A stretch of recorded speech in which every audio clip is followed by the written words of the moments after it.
Welcome, Wargamers, to the cold norths of Ea, because today we are talking about one of the coolest looking models that Bellum has out.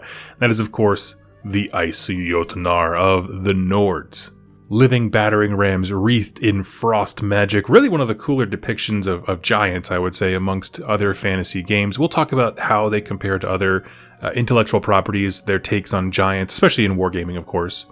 But really just trying to highlight what makes the Ice Jotnar interesting and unique amongst fantasy games, and in particular how it fits into the world of Conquest. Now, I do want to say up front, if you're interested in this unit or any other basically stuff from Bellum, I do have an affiliate link in the description down below. It'll save you 10% on your purchases, and it goes a very long way to supporting the channel and letting me know that you want Conquest content, which is a really hard thing to say quickly now that I think about it. The outpouring of support for Conquest as a game has been overwhelming, and I thank you all so much to anyone who's used that link to show me. Now, for those of you who are new to Conquest, or the Nords as a faction, let's give a super brief rundown. Also keep in mind I'm going to be expanding on these points in my actual dedicated Nord lore videos, which you can find in the description down below. The Nords were essentially just regular humans who lived in the far icy norths of the setting, planet of Ea. And the story breaks down into two different perspectives. There's what the humans see and what they think is their gods, but is actually the spires. So from the Nord perspective, the gods themselves tore open the sky, came down, and looked upon their creation, i.e. humanity, and said, "There is a giant war coming where we will need humans and warriors to fight the powers of Satan and hell and anything that's un-American." I'm just kind of riffing here and having fun. And they essentially elected several of these warriors from these northern human tribes to ascend into a deific level. They were going to create an army befitting the gods themselves to take on whatever this threat is at the darkest hour, known as Ragnarok. If you're not catching the hint here, essentially this is like a Viking-esque mythos that's been layered over onto an experience with another alien culture that they had no idea. They couldn't conceive of it, and so they built it into their own mythos. So it's everything you'd expect from Thor, basically. These super soldiers were called the Einherjar. They were tall, strong, fast. They could take on, basically they were living siege engines mixed with the greatest fighters and generals of the Nords. The other perspective is that the Spires arrived to the planet of Ea, looked and saw these scraggly little survivors up in the north where they wanted to have one of their research labs, basically juiced them up because they knew that a threat was coming. The threat being just any other thing that's happening. There's a lot of other things going on the planet at the time. Dwarves, dragons, everything. There's a lot of enemies, so they were like, hey, why don't we use these little monkeys down here as sort of a meat shield for us? And, yeah, they think we're special, we'll let them think we're gods. And that's basically the story of the Nords, the duality of their faith, their religion, this giant, grand, apocalyptic vision of the gods coming down, but also tempered with the fact that we actually know who they were. And it makes for a very interesting, take on that kind of mythos. The Nords that we meet now in the game are actually post-apocalyptic, meaning the events of Ragnarok, the enemies that were coming, that the Einherjar were made to defend against, have already come. They've already been beaten. The Spires are like, we're done, we're gonna GTFO, we're out of here, and just kind of left them. So they're kind of this weird, ragged, half-experimented on race that just likes to raid and pillage and have a mythos that sounds like Vikings. That's downplaying it. It's super metal and I love it. But after the Ragnarok, their apocalyptic event, the Spire left and a lot of their protection went with them. This is a time where already existing monsters that lived in the mountains, known as Jotnar, essentially giants for lack of a better word, came down and started ruling over the humans now that their defenders were gone in the form of the Spires, and also that the Einherjar, those super soldiers, were laid rest largely. Jotnar come in, they terrorize humanity, subjugate us, use us for food and cattle and stuff like that. To kind of yada yada yada just a bit, some of those Einherjar wake up. They were actually in basically research pods down below the ground. They wake up, burst out, and those are now the leaders of the modern Nord army. Well, when a few of them pop out of the ground, they're basically to take the fight back to the Jotnar and reclaim the Nords as an independent people. There's nothing talked about like a mass extinction or a titular battle or anything like that. It just seems like the Einherjar, those super soldiers, by the Spire, were able to subjugate the Jotnar or at least come to some sort of agreement. Because in practice, on the tabletop, the Jotnar essentially work for the Nords. And these leaders, these grand architects of the Nord army, Einherjar, they can grant responsibility and authority over a Jotnar to any kind of enterprising warlord. So if you and your buddies, you go out and you pillage enough and you show yourselves to be dedicated warriors and, very cunning and tactical, then your Einherjar might grant you use of a Jotnar as a living siege weapon to aid you in furthering your destructive career. Now, that's the story for all the Jotnar in general, but there are different brands of them depending on what environments they came from. And so let's talk about the Ice Jotnar specifically. Here is the kind of a half-paragraph long lore blurb about them.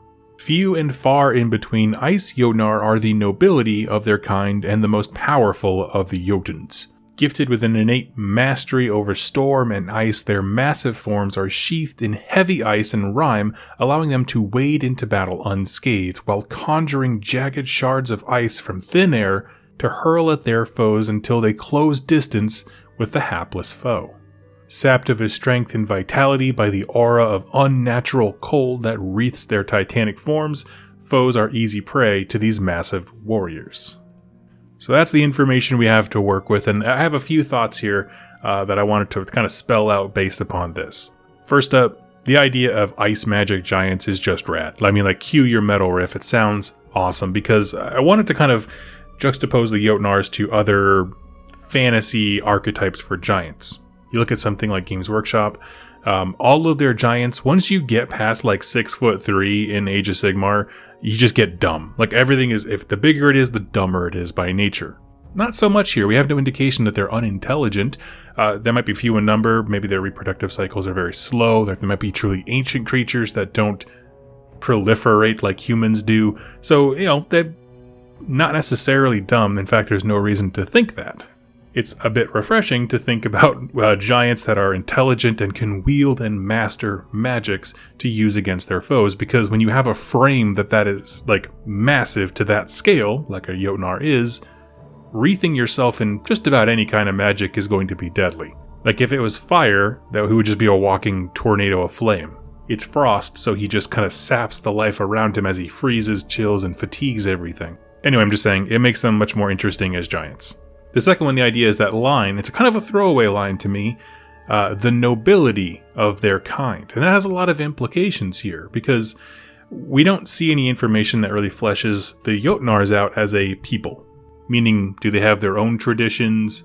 What is the concept of nobility like? How do they rule? How do they disseminate orders? What is it that they're trying to provide and or fight for? These are questions all I'd love to know, and I don't have any answers for you. It's just that little line is a clue that there's a lot more going on with these types of characters than there are in many other fantasy intellectual properties. I don't know if we'll ever get it, but the idea of a Jotnar court sounds cool. I just imagine a truly colossal dome inside of a mountain or something. There's a frozen throne where there's an ice Jotnar sitting at it, and he has a council. Maybe it's the largest meeting of Jotnar or Jotuns, however they call them, that ever happens, because generally speaking they're more sparse and independent. I have no idea.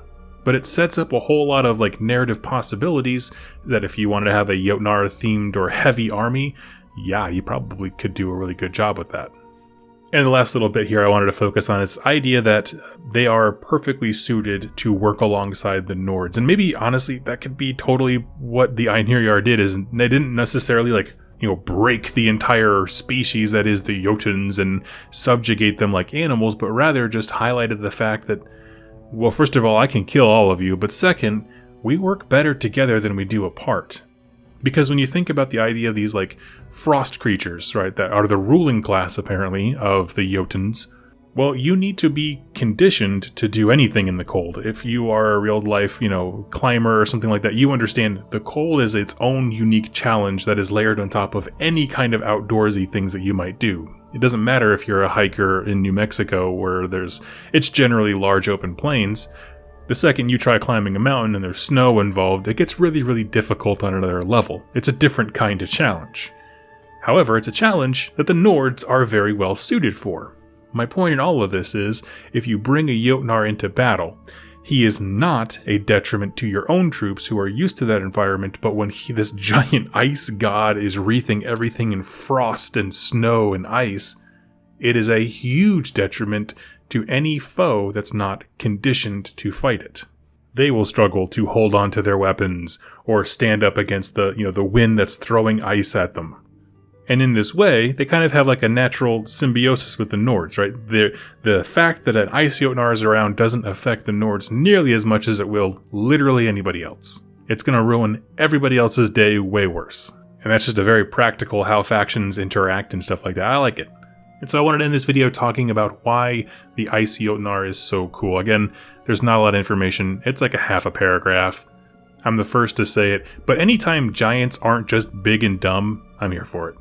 I'd love to see some short stories or something like that where it basically depicts how Jotun society works. Like, they likely have a rich oral tradition, passing knowledge down by stories, because we never see any of the Jotuns have anything like writing utensils. They're not chipping things into stone or ice. So I'm assuming it's more of a tribal culture. They probably share, or like I said, oral traditions very heavily. In environments as empty and frozen as the wastes, I could see them being very territorial and independent, almost like polar bears are. Like, yeah, they can come together in quantities and interact with each other and not just immediately murder each other, but they like being alone. Everyone's got their space. And this is just a little kind of extrapolation from the little bit of lore that we do get. I'm kind of interested into why a ice Jotnar would fit into an army. So, like, when you read the mountain Jotnar, which is the only one we had for the longest time, it was this idea of like, well, he's a giant living war engine, but he's also extremely expensive to bring into battle because you have to feed him the entire time. You have to make sure that he is basically ready to fight at any given moment. The ship that you need to physically transport him is huge and expensive, therefore. And that's just like for a basic tier guy, but what does it mean when one of their nobility goes to battle? Like, is it a special occasion? Are there accommodations made? I don't know. I would just like to know. I'd love to hear your thoughts on bringing a Jotnar into battle, particularly the ice persuasion. I would love to know. What do you think of the model on tabletop? Does he seem like he is described in his half a paragraph of lore with like ice magic flying all around him? Let me know in the comments down below, and I will catch you next time in my next Conquest video. Thank you for watching and listening, and happy wargaming.